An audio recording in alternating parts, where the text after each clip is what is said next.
to more guys like that. But I was just noticing that I had an error that I didn't even see. But anyway, joining us right now, my man Daxx Khan. What's up, brother?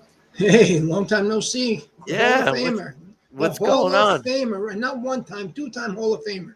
Hey, I tell you, I appreciate that, and it was good. Especially the Florida. No knock on New York, but the Florida was a great weekend, and we had a good time, and I'm glad. And to be honest with you, Dax, that's I figured, what else can I do in the sport? I accomplished what I never thought in a million years I would have accomplished, and I figured out what do I want to do to show. But this fight, Crawford against Canelo, and man, we talked about this fight years before it was made. I felt confident that Crawford was going to win, and I think it lived up to everything that we could have imagined. What's your final thoughts on that fight? I knew that Crawford had the skill set. There was some reasonable doubt after Of the course. Madrimov fight where Crawford seemed to struggle with the jump in weight. And now Madrimov is an accomplished amateur, just shy of the Olympic level.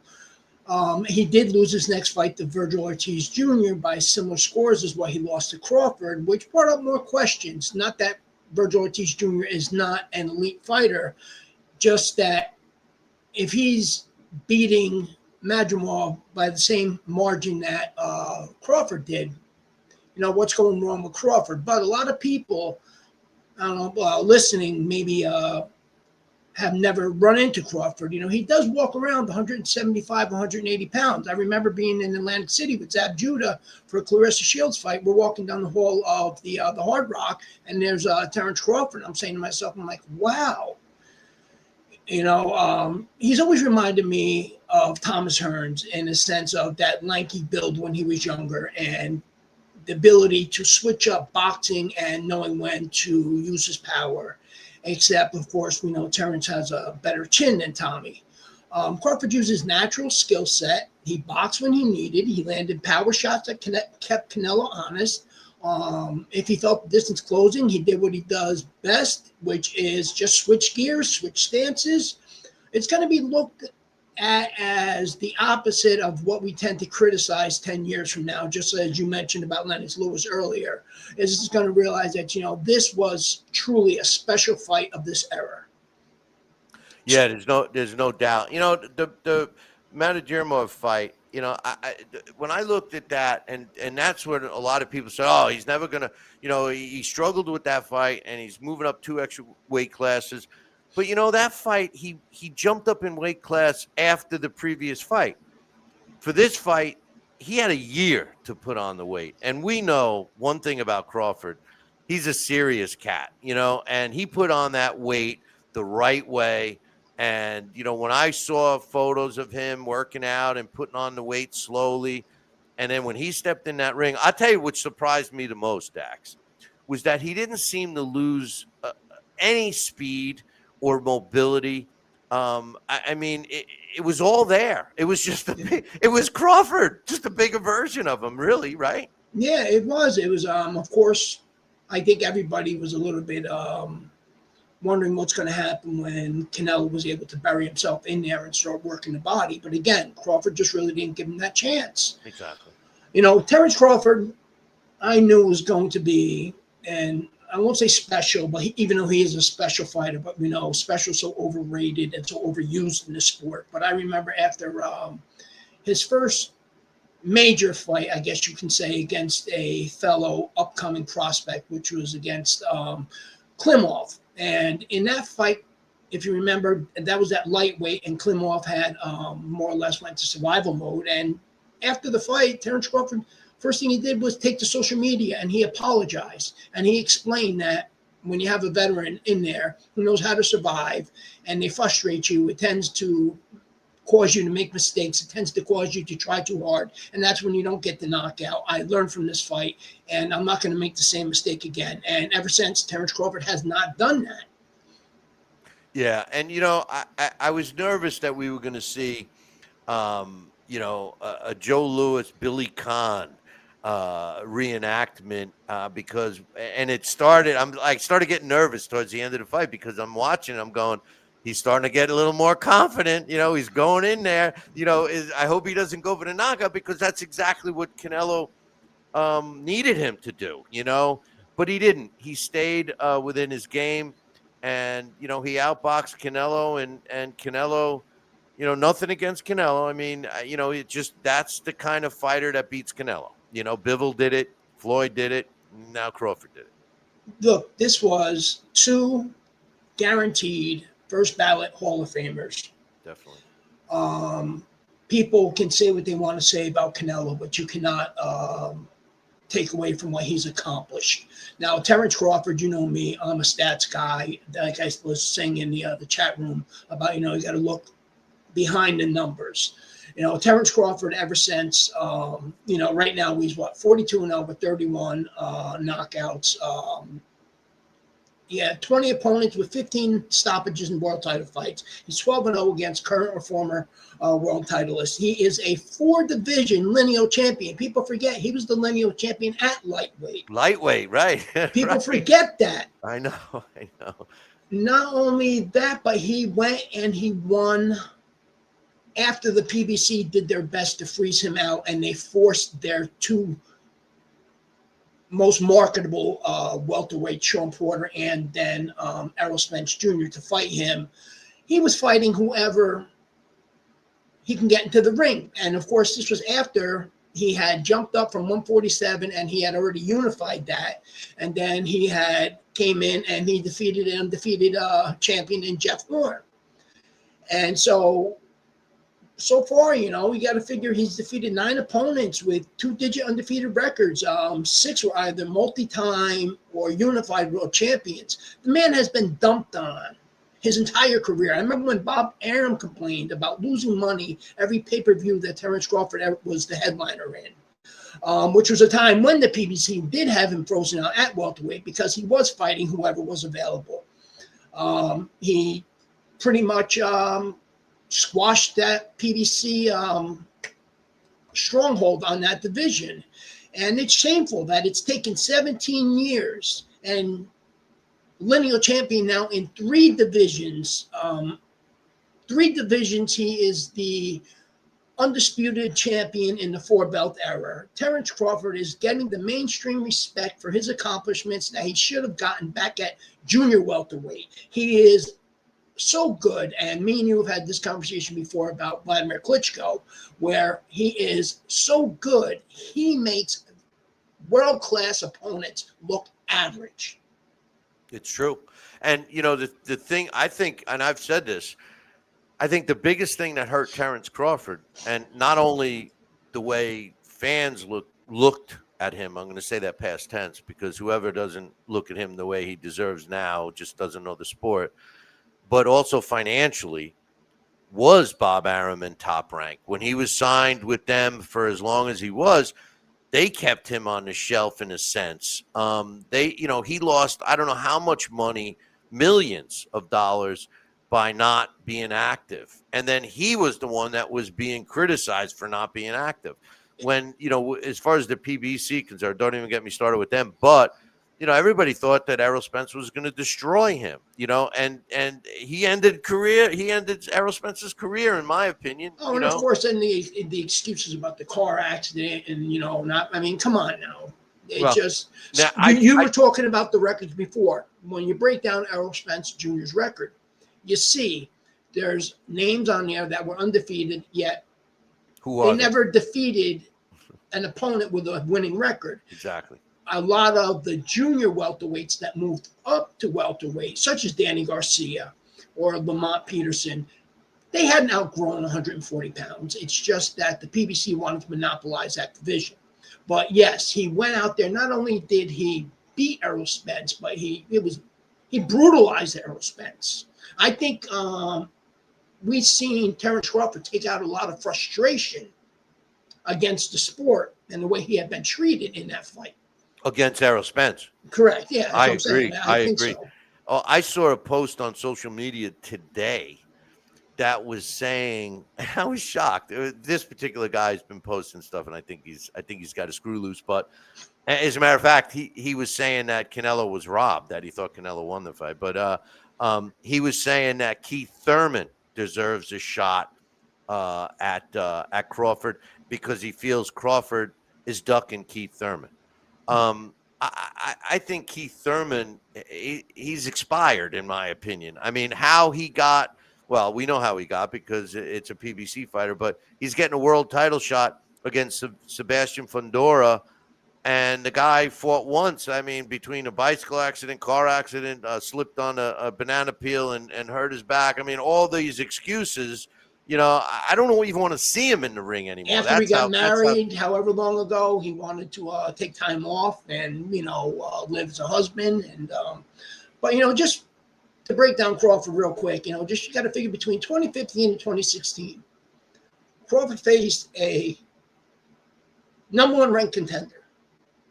He faced two multi-time world title challengers, an undefeated champion. 2017, 2018, he defeated an Olympic gold medalist. He defeated two world champions that were undefeated back-to-back, a top five legitimate contender. From 21 to 23, Crawford, like I stated, literally dismantled the PBC's top welterweights.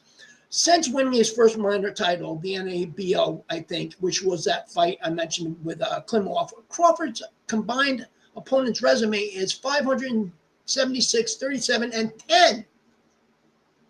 No, listen, and that includes Canelo. You know what I mean? That includes Spence. That includes, what really makes him special and separates him. And this is no knock on Manny Pacquiao, because I love Manny Pacquiao. It's no knock on Floyd Mayweather. Regardless of his business ethics, he is an all-time great. But Terence Crawford did this the hard way, what you always call a blue-collar fighter. He has never been given the easy road. Not on his record, there's no split decisions. There's no majority decisions. He's never fought out of catch weight. He's never asked for a stipulation that gets him an edge. He's never went out there and said he needed to fight in his hometown or else he won't fight at all. Whenever he has fought in Vegas against other promoters whose fighters tend to get the nod in close fights in Vegas, he took it out of the judges' hands. He gave the judges a night off. And Terence Crawford is active on social media. He's not just a boxer. He's a boxing fan, which we don't see with a lot of fighters. And he is one of the first guys to send out a tweet or X post stating when somebody does score a big win, where they should get. I remember after Alexander Usyk dominated Tyson Fury for the second time, Terence Crawford was the first one up there that said, that man, put that man number one pound for pound. Listen, you're preaching to the choir, because I love Terence Crawford, and I really hope, and I've been saying it pretty much the backdrop of the show today, is I hope that by him challenging himself and proving beyond any reasonable doubt how good he is, and like you said, he took it out of the judges' hands. They tried. I scored the fight 117-111. That's me. But he made it so that it was a no doubt win. I hope he inspires other fighters to challenge themselves rather than take the easy route. Everybody wants to make the most money. I get it, but what the difference between being a champion and being a great champion, I think Terence Crawford did against Canelo, and that's the kind of stuff that I think we need more of. And that'll get boxing back to a place where you could be proud to say you're a boxing fan and overlook stuff like Tank Davis against Jake Paul or Mike Tyson against Floyd Mayweather. I'll say this much: the last few years, we have seen several guys do just this. Naoya Inoue has done the same thing. Alexander Usyk has done the same thing. I mean, that man has never had anything in his favor. He fights anybody whenever they're willing. They try to screw him over, and he still finds a way to win.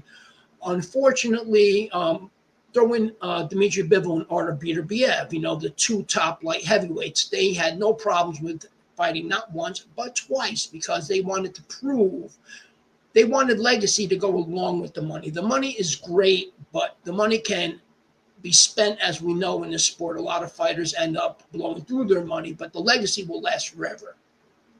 I think you mentioned Bivol and Beterbiev.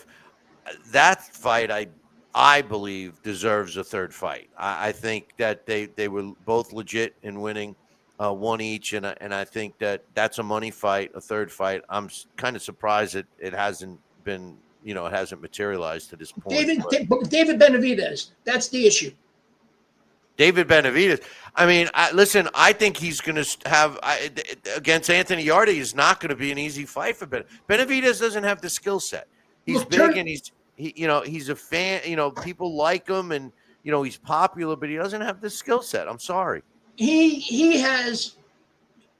exactly what you criticize all the time. He has that but really, who has he beat?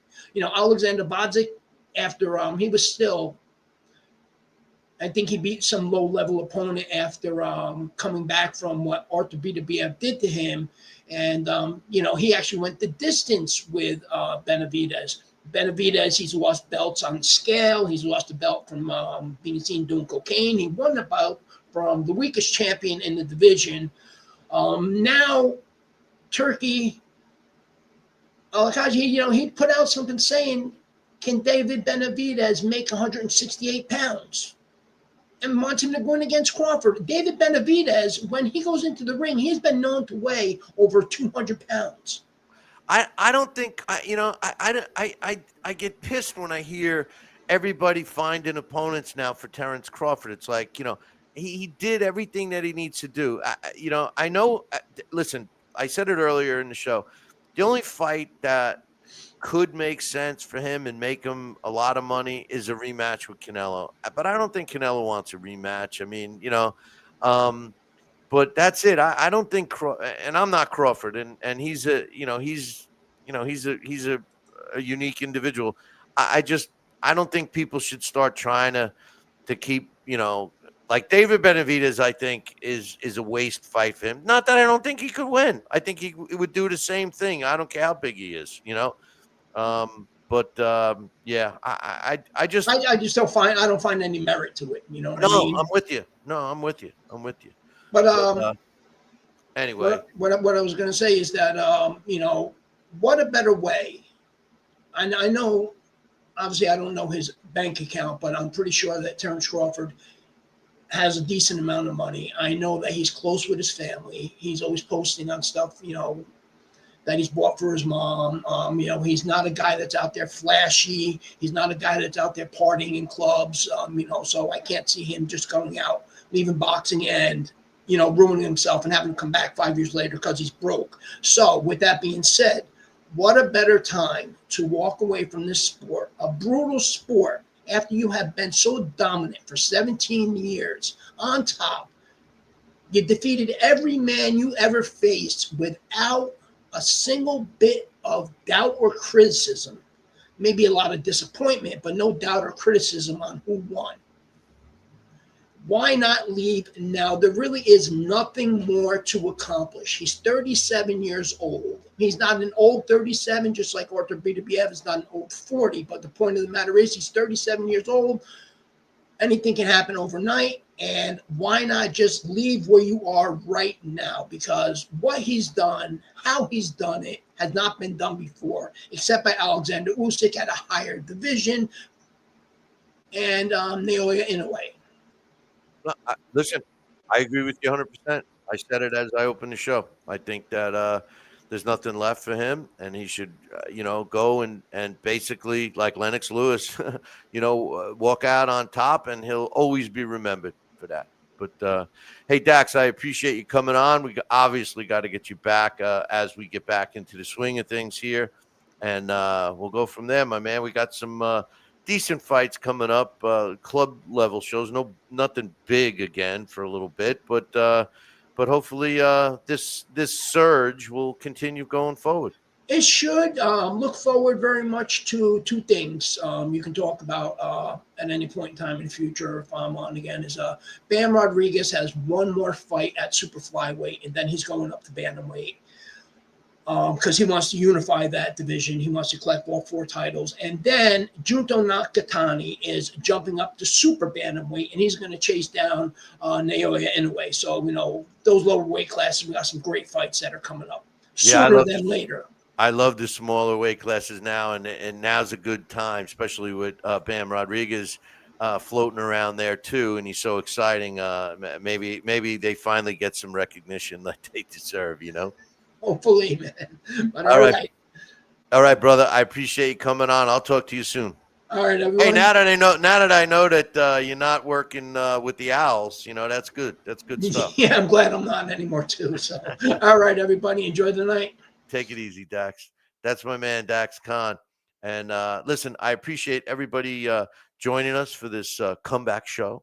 And make sure you tune in next week because we're going to have the stars of Above My Pay Grade, which is a podcast that's taken the world by storm. Jeremy and Jimmy will be joining us, as well as Amelia Moore, an undefeated female fighter that will be fighting at the Foxwoods Resort and Casino in October. So make sure you're there. If you want to, I definitely, what do you mean? If you guys need to resubscribe or follow us, just go to BillyCBoxing.com. We got the links for everything that we're on. We're on not only YouTube and Facebook and wherever you get your podcasts. We're on Odyssey now and Twitch.